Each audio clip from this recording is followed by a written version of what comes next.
아멘. 좋으신 주님을 찬양합니다. 우리 좌우 앞되는 분들과 인사를 나눕니다. 반갑습니다. 환영합니다. 축복합니다. 오늘은 또 한 주간 새벽 기도를 마무리 짓는 금요일 아침입니다. 오늘도 주께서 예비하신 은혜와 은총 우리 성도님들 가운데 충만하시기를 축복합니다. 그런 기대를 가지고 우리 에스라 2장 두 번째 시간, 포로에서 돌아온 사람들의 이야기 계속해서 이어가도록 하겠습니다. 이스라엘은 그 역사 속에서 왕정기를 한 500여 년 갖게 됩니다. 우리 조선왕조 500년처럼 이스라엘도 500여 년의 왕정기를 갖게 되는데, 초기에 사울, 다윗, 솔로몬 이 3대에 걸쳐서 40년, 40년, 40년 도합 120년의 통일 왕국을 그 역사가 있고, 통일 왕국의 역사가 있고, 이 솔로몬 다음 아들인 르호보암 왕 때 북이스라엘과 남왕국으로 분단이 되게 됩니다. 우리나라는 너무 이해가 쉬운 게 북한과 남한으로 분단이 돼 있잖아요. 우리나라는 그것처럼 이스라엘도 북이스라엘과 남유다로 분단이 됩니다. 그래서 또 한 350여 년에 이제 역사가 분단된 채로 진행이 됩니다. 그러다가 북쪽 이스라엘은 어느 나라에 의해서 멸망을 당하죠? 아수르에 의해서 BC 722년에 이제 멸망을 당합니다. 그때가 이제 남유다는 히스기야 왕 때입니다. 그러고 나서 한 135년 정도 남유다는 더 갑니다. 더 이제 쭉 역사를 이어가는데, 그러다가 저 마지막 남유다의 왕이 시드기야 왕입니다. 시드기야 왕 때에 이제 바벨론의 침공을 받아서 멸망하게 됩니다. 멸망하게 되는데, 이 멸망할 때에 북쪽 아수르도 북이스라엘을 침범할 때, 멸망시킬 때에 수많은 이스라엘 백성들을 포로로 끌고 갑니다. 거의 그 당시에 쓸모없는 백성이라고 판단되는 사람만 남겨두고 나머지는 전부 끌고 가요. 전부 끌고 갑니다. 그래서 저 메소포타미아 지역이 있는 데다 다 흩어버립니다. 모여 있으면 힘을 쓰고, 그리고 본국에 있으면 이 사람들이 다시 공모를 해서 반란을 일으키고 그럴 것에 대비해서 전부 끌고 가가지고 다 흩어버려요. 그리고 이런 정책을 바벨론도 똑같이 씁니다. 바벨론도 똑같이 써서 남유다를 멸망시키고, 남유다의 모든 귀족들, 그리고 왕족들, 능력 있는 사람들, 기술자들, 탁월한 사람들, 하여간 실력자들은 전부 끌고 갑니다. 끌고 가지고 다 흩어요. 다 흩어가지고, 그래서 지금 추산하기로는 이렇게 흩어진 이스라엘 백성들이 몇 명 정도 되느냐를 신학자들이 이제 다 이렇게 계산을 다 했는데, 출애굽할 때 이스라엘 백성들이 몇 명 정도 됐냐면, 한 남녀노소 합해서 한 200만 명 정도 됐습니다. 물론 더 이상 보는 사람도 있고 적게 보는 사람도 있는데 한 200만 명 정도 추산을 합니다. 근데 놀랍게도 흩어진 사람들이 몇 명 정도 추산을 하냐면 200만 명 정도 추산을 합니다. 근데 그 흩어졌던 사람들이 예레미야의 예언과 또 저 멀리 150여 년 전, 200여 년 전에 예언했던 이 이사야의 예언에 의해서 고레스라는 왕에 의해서 이스라엘 백성들이 돌아오게 될 것이다. 몇 년 만에? 포로된 지 70년 만에. 우리나라가 남북 분단되고 저 북한이 포로된 지 몇 년이 됐습니까? 70여 년이 됐습니다. 그래서 이 말씀에 의거해서 주님께서 4대 강국이 돌아가면서 지금 이 극동아시아를 향한 엄청난 일들을 벌이고 있는데, 우리 한국도 지금 그 경랑 속에서 사정없이 흔들리고 있죠. 그런데 이것들이 제가 느끼기는 우리 대한민국이 하나님을 향한, 배부르고 등 따수니까 하나님을 향한 믿음과 열정들, 선교의 열정들, 복음에 대한 열정들이 다 식어지고 뜨뜻미지근해지고 믿는 것도 아니고 안 믿는 것도 아니고 하는 것도 아니고 안 하는 것도 아니고 하려는 것도 아니고 안 하려는 것도 아니고 애매모호하진 그런 미적지근한 신앙 가운데 들어갈 뿐만 아니라 이 마지막 세기 마지막 주자의 역할로 동방의 횃불처럼 타올라서 온 세계 열방을 비추는 하나님의 복음의 빛이 성결의 빛이 되어야 하는데 이 모양 이 꼴로 지금 이 세속화되고 흔들리고 있고 미약해지고 있으니 하나님이 마지막 이 70여 년 이때의 극동아시아를 둘러싼 강대국들의 그 움직임 속에 대한민국은 회초리를 때려서 정신 차리게 하고 할렐루야 저는 반드시 주님께서 일으키실 것을 믿습니다. 그리고 이제 극동아시아를 통해서 우리 한국 자체적으로는 통일 불가능합니다. 왜냐하면 힘이 없습니다. 통일을 할 만큼 힘이 없어요. 북한은 핵을 가지고 있고 중국은 통일을 원치 않고 러시아도 뭐 그렇게 달가워하지 않습니다. 일본은 더더욱이나 통일하는 걸 반대하는 나라입니다. 미국 때문에 눈치 보고 공식적으로 이렇게 드러나게 통일을 반대하지 않을 뿐이지 남과 북이 합치면 북한의 자원과 남쪽의 인구 이 인재들이 합치면 얼마나 세질 것을 일본이 알기 때문에 일본은 절대 통일을 원하지 않습니다. 중국은 더더군다나 이 남북한이 통일되면 고구려에 의해서 수없이 두둥겨 맞았던 중국이 남북한의 통일을 절대 결사 반대합니다. 그래서 계속 북한에 퍼주는 거예요. 북한이 연명하는 건 중국입니다. 중국 때문입니다. 중국은 대한민국의 북한이 이제 뭐 70여 년 대적자라면 중국은 1000년 원수예요. 일본이 100년 원수라면 중국은 1000년 원수예요. 1000년 원수. 이 나라 민족을 1000번에 외친 가운데 중국이 한 80% 90%는 됩니다. 어마무시하게 우리나라를 못 살게 굴었던 이 나라가 마지막 때까지 끝까지 통일하는 걸 반대하는 나라가 어디라고요?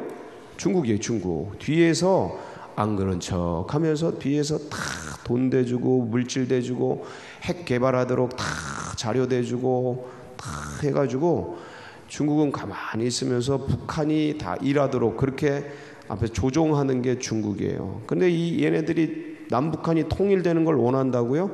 전쟁을 하려고 그럴 겁니다. 전쟁을. 우리가 북한을 딱 압록강까지 올라가서 점령을 하고 그 6.25 때 이제 통일되려고 그럴 때 누가 쳐들어 내려왔습니까? 중국이 100만 대군 보냈죠. 그래서 일사후퇴가 된 거 아닙니까? 38선 그어진 건 왜 그어진 겁니까? 누구 때문에? 중국 때문에 그어진 겁니다. 밀고 내려와가지고. 그러니까 이게 메가더가 그 핵폭탄 떨어뜨려가지고 중국 다 박살내려다가 이게 세계대전으로 번질까봐 그렇게 못하고 결국은 허리가 동강난 채 이렇게 이제 남북 분단에 의해서 있는데 이게 이제 공산주의가 들어가가지고 북한에 있었던 모든 북한에 다 있었습니다. 우리 크리스찬 정신들이 영적인 유산이 다 북한에 있었어요. 평양에. 평양은 제2의 예루살렘 아닙니까? 거기서 부흥운동 일어나지 않습니까? 1907년에 평양 대부흥운동. 여기 산정현 교회가 있지 않았습니까? 평양에. 그러니까 이 모든 영적 자산이 다 북한에 있었다고요. 그리고 물질적 자산도 다 북한에 있었어요. 대륙을 침공하려고 북한에 다 공장 짓고 중공업 다 북한에 원래 있었습니다. 그러니까 북한이 훨씬 잘 살았죠. 남한은 쌀 공장이었어요. 쌀 공장. 곡식 창고였다고요. 남한은. 그러니까 북한의 모든 공업시설과 좋은 그런 영적 자산과 다 있었는데 이 공산당이 딱 들어오면서 여기에 있는 모든은 아니지만 대부분의 믿는 사람들이 전부 남한으로 내려왔어요. 그 다음부터 우리 남한이 잘 살기 시작한 겁니다. 여러분, 이 발전의 원리가 있습니다. 영이 있는 곳에 내 영혼이 잘 된 것 같이 범사가 형통하다. 그러니까 영이 잘 되는 곳에, 영이 있는 곳에 물질이 있는 거예요. 항상 그렇게 되는 거예요. 그러니까 북한에 있던 영적 자산들, 영적인 믿음의 선조들이 쫙 내려오니까 그 다음부터 남한이 6.25 그 전쟁도 이겨내고 쫙 이 폐허 땅 위에서 발전해가지고 지금 온 게 70년 아닙니까? 70년. 그러니까 하나님께서 이 강대국들의 논리 속에서 이 방정식을, 국제 함수 방정식을 인간은 못 풀어요. 트럼프가 푸는 게 아닙니다. 푸틴이 푸는 게 아니에요. 시진핑 얘네들이 푸는 게 아니에요. 잠시 잠깐 왔다 갑니다. 이 함수를 누가 푸느냐? 이 아수르의, 바벨론의, 페르시아의, 이스라엘의 이 함수를 누가 푸느냐? 하나님이 푸시는 겁니다. 이 4대 강국들 사이의 함수를 누가 푸느냐? 하나님이 푸신다니까요. 똑같잖아요. 똑같아. 이 약소국 이스라엘이 무슨 힘이 있어요? 근데 돌아오지 않습니까? 누구를 감동시켜서, 고레스를 감동시켜서, 고레스가 뭘 하는 게 아니고 그 마음에 감동시켜서, 누가? 하나님이. 할렐루야. 하나님이 하신다니까요. 하나님이 하십니다. 그래서 그렇다고 인간이 가만히 손 놓고 놀고 먹고 있느냐? 그게 아니에요. 사람은 뭐를 해야 돼요? 하나님께 기도하는 거예요. 하나님 앞에 인간의 일을 드려야 돼. 최선의 일을 드려야 돼. 그게 기도고, 그게 하나님 앞에 대한 헌신이고. 그러니까 그걸 하면 하나님이 그걸 오병이어처럼 받으셔서 역사가 일어나는 겁니다. 가만히 손 놓고 뭐 알아서 하시겠지.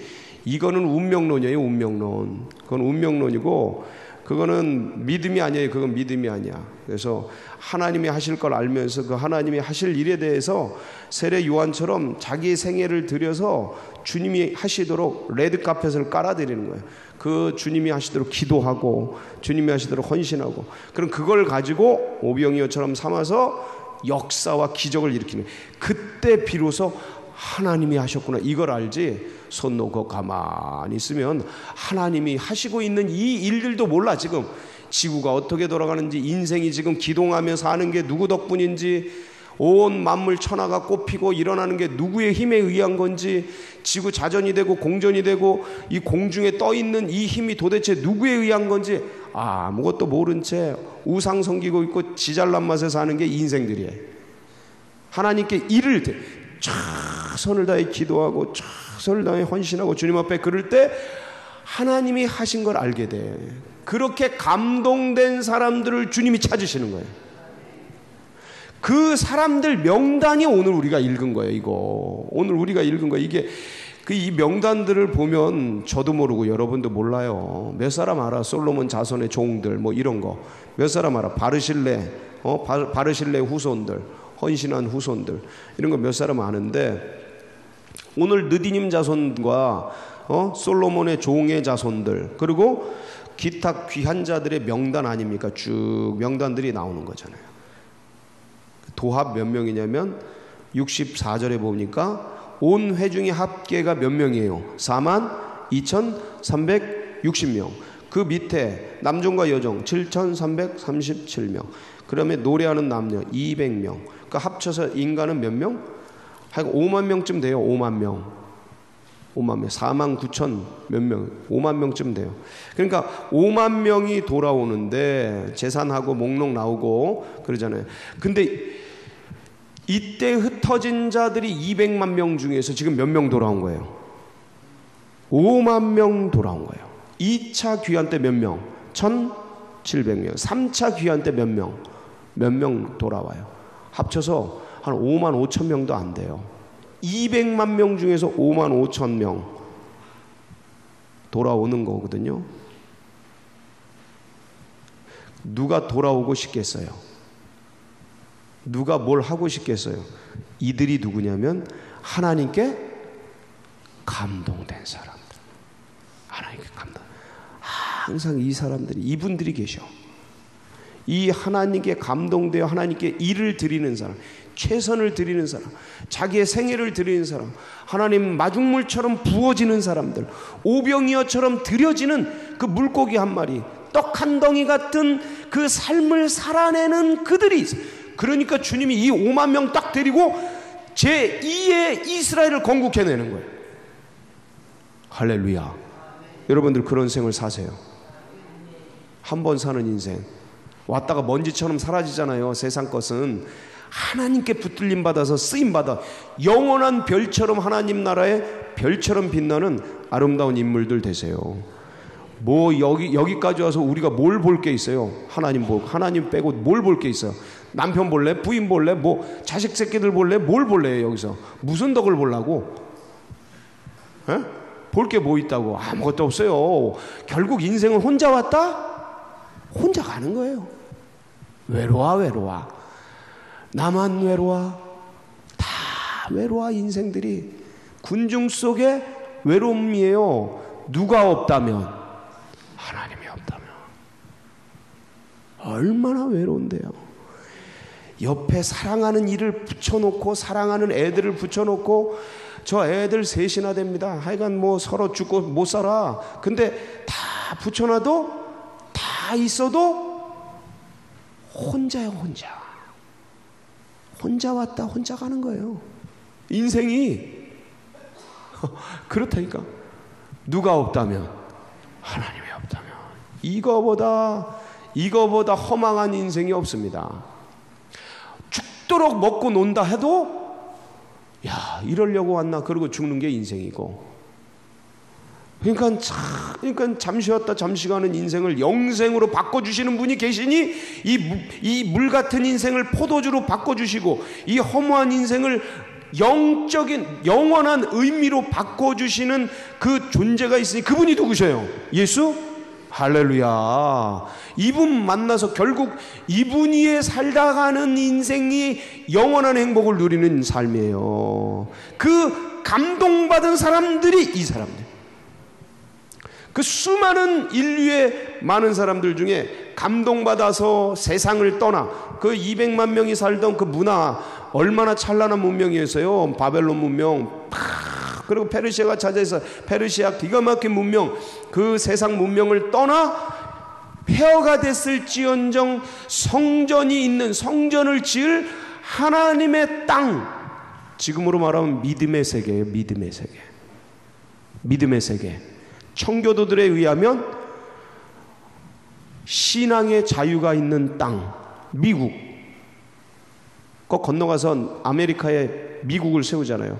신앙의 자유가 있는 땅, 지금으로 말하면 믿음의 자유가 있는 땅, 믿음의 사람들의 땅, 거기에 온 명단이 이 사람들이에요. 저는 여러분들이 하나님의 천국의 명단, 믿음의 명단, 하나님의 자녀의 명단 속에, 하나님의 감동된 자의 명단 속에 여러분이 있길 바라는 거예요. 제가 그러는 거예요. 한 번 살아가는 인생, 거기를 위해 살아라. 지나가는 것들을 위해 살지 말고 영원한 것을 위해 살아라.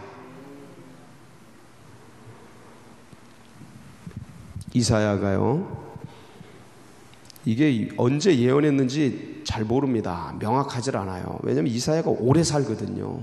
80년 이상 살거든요. 그 중에 이사야서가 언제 쓰였는지도 잘 몰라요. 근데 그래서 150년에서 200년 사이 이렇게 말하는 거예요.